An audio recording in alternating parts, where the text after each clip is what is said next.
तो हेलो बच्चा पार्टी आदाब ससुकाल केम छरो कैसन माने। तो चलिए आज हम लोग स्टार्ट करते हैं रासायनिक बलगति यानी कि केमिकल काइनेटिक्स का एक टॉपिक है जो कि है शून्य कोटि की अभिक्रिया यानी कि जीरो ऑर्डर रिएक्शन। तो इसमें हम लोग सबसे पहले शुरुआत कहाँ से करेंगे। आप लोगों को पता ही होगा कि हमारी शुरुआत डेफिनेशन से नहीं बल्कि एक एग्जाम्पल के माध्यम से होती है। तो चलिए हम लोग समझने की कोशिश करेंगे कि यानी शून्य कोटि की अभिक्रिया आखिर होती क्या चीज है। तो जैसे कि यहाँ पर है वे अभिक्रिया या जिनका वेग या दर जो होता है क्रिया कारकों की सांद्रता के शून्य घात के समानुपाती होता है। यानी कि क्या कहना चाह रहे कि अभिक्रिया जिनका जिनका दर यानी कि अभिक्रिया की दर पूछा क्या है। अभिक्रिया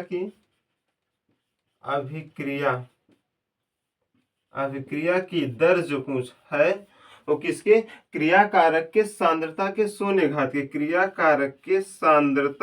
शून्य घात के समानुपाती होती है। यानी कि अभिक्रिया की दर जो होती है वो क्रिया कारक के सांद्रता के शून्य घात के समानुपाती होती है। एक यहाँ पर और परिभाषा दे रखी है कि वे अभिक्रिया जिसमें अभिक्रिया की दर जो होती है सांद्रता पर निर्भर नहीं करती। ये सिंपल सी हो गई। तो अब क्या है कि अभिक्रिया की दर जो होती है किसके क्रिया कारक के शून्य घात की क्रिया कारक के सांद्रता के शून्य घात के समानुपाती होती है। तो जैसे कि ये चीज हो गया। अब मान लीजिए यहाँ पर एक हम लोग समीकरण लेते हैं कि यहाँ पर ये अभिकारक हो गया यानी कि रिएक्टेंट हो गया, ये प्रोडक्ट बना रहा है, उत्पाद बना रहा है। ये क्या है, उत्पाद बना रहा है, प्रोडक्ट।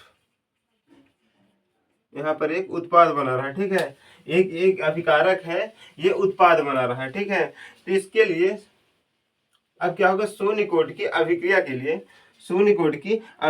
लिए अभिक्रिया की दर क्या होगी। शून्य कोटि की अभिक्रिया के लिए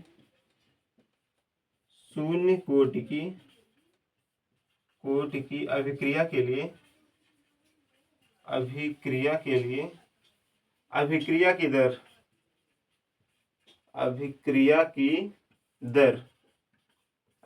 की दर जो हो यहाँ पर है तो किसके है, ये सांद्रता के शून्य घात के समानुपाती है, सांद्रता के शून्य घात के समानुपाती होती है।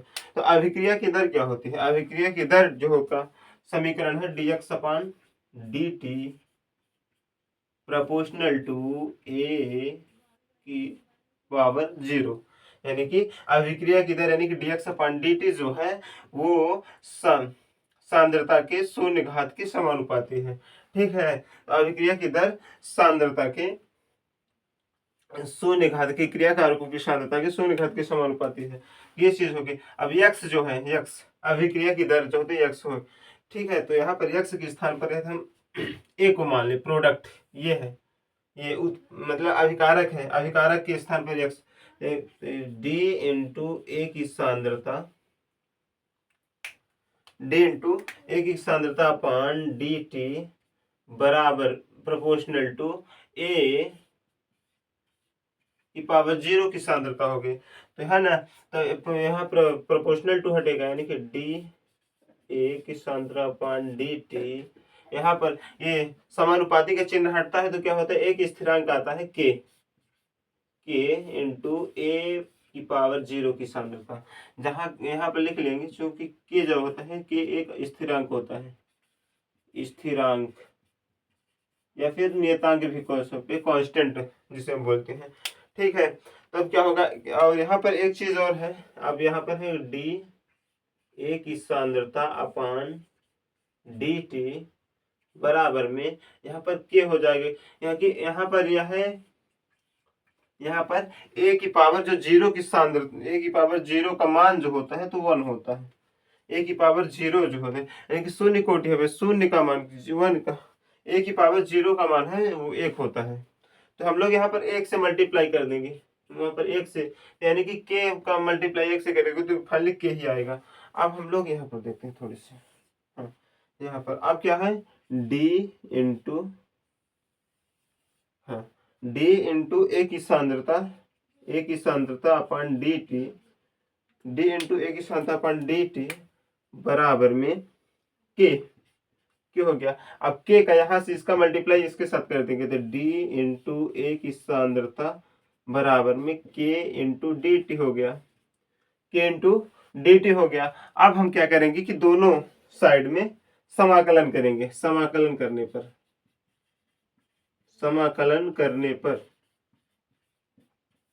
करने पर समाकलन करने पर अब हम लोग दोनों तरफ से इन दोनों तरफ इंटीग्रेशन लगाएंगे। तो डी इंटू ए की सांद्रता इंटीग्रेशन बराबर के इंटू डी टी, ये इंटीग्रेशन में हो गया। ठीक है, तो क्या होता है इंटीग्रेशन में, इंटीग्रेशन चूंकि होते यहाँ पर लिख लेंगे dx, इंटीग्रेशन dx का मान x होता है, यानी कि जिसके सापेक्ष करते हैं वही पूरी संख्या होती है। और जैसे कि dt है, इंटीग्रेशन dt है, तो यहाँ इसका आंसर t आएगा, यानी कि जिसके सापेक्ष हम समाकलन यानी कि इंटीग्रेशन करते हैं वही जो वैल्यू होती है यहाँ पर आती है। तो यहाँ पर जैसे कि इंटीग्रेशन dA है, तो यहाँ इसका जो आंसर होगा तो a होगा, a की सांद्रता बराबर, यहाँ इंटीग्रेशन dt है, के जो होता है अचर पद होता है, इसलिए इसका इंटीग्रेशन नहीं होता, तो ये अचर राशि तो बाहर आ जाएगी, ये के से बाहर हो गई इंटू dt हो गई।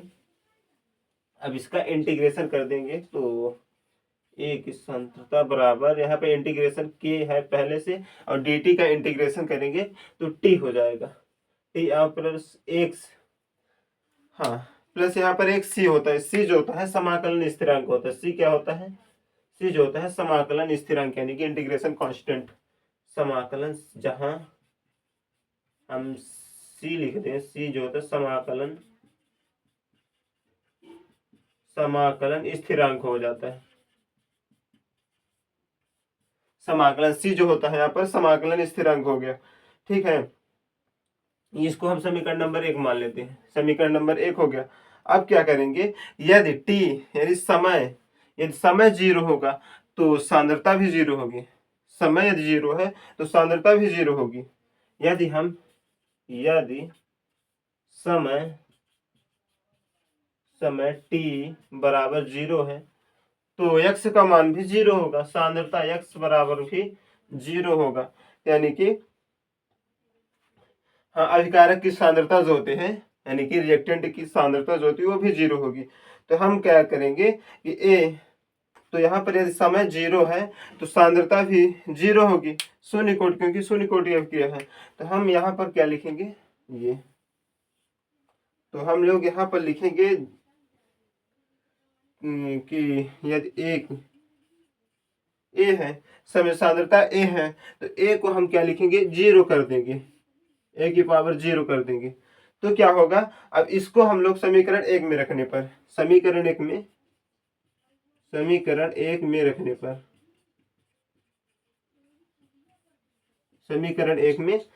पर हो गया।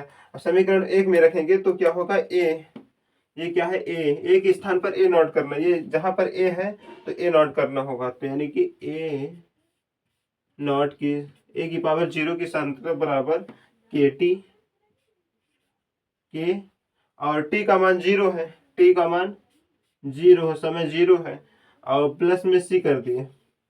ठीक है, तो अब क्या होगा, ए की पावर 0 बराबर के का मान 0 है तो 0 हो गया और ये सी बचा। ठीक है, ए सी बराबर ए की सांद्रता 0। अब सी का मान जो होता है, सी का मान समीकरण 1 में रखने पर, समीकरण 1 में रखने पर, हाँ सी का मान अब समीकरण 1 में फिर से रखेंगे, तो हम लोग कहाँ पर करें यार भाई, हाँ सी का मान समीकरण 1 में फिर से रखेंगे तो क्या होगा, सी, तो ए सी का मान समीकरण 1 में रखने पर, तो यानी कि जहां पर सी है तो सी के मान पर हम लोग समीकरण 1 यानी कि एप्सिलॉन नॉट ए की सांद्रता 0 कर देंगे। तो जैसे कि यहाँ पर ए है, ए बराबर के टी प्लस सी है, तो के टी प्लस सी के स्थान पर ए की सांद्रता 0 कर दी। ठीक है, तो अब क्या होगा, के2 को इस तरफ लाएंगे, इस तरफ, तो के टी बराबर, इसको अंदर ले जाएंगे तो क्या होगा, प्लस है तो माइनस हो जाएगा, यानी कि एप्सिलॉन नॉट माइनस में ए, ये चीज हो गया। अब हम के को बाहर ले लें तो के को यहाँ पे हम के निकालना है, यानी कि सांद्रता। हाँ, तो के बराबर क्या होगा, के बराबर क्या होगा कि एप्सिलॉन नॉट ए की सांद्रता 0 माइनस में ए अपॉन टी। ये हो गया पूरा सोनिकोड की अभिक्रिया के लिए सूत्र हो गया, ये आ चुका है फार्मूला। तो ये होती है अभिक्रिया की कोटि और इसका व्यंजक होता है ये। तो आप लोगों से विनम्र निवेदन है कि आप लोग अच्छे से वीडियो देखिए और लाइक कीजिए, सब्सक्राइब कीजिए और बेल आइकन को दबाना जरूर ना भूलें, ताकि आने वाली वीडियो की नोटिफिकेशन आपके सामने जल्दी से जल्दी पहुंचे। तो मिलते हैं नेक्स्ट वीडियो में नेक्स्ट टॉपिक के साथ। तो thank you so much, love you 12, जय हिंद।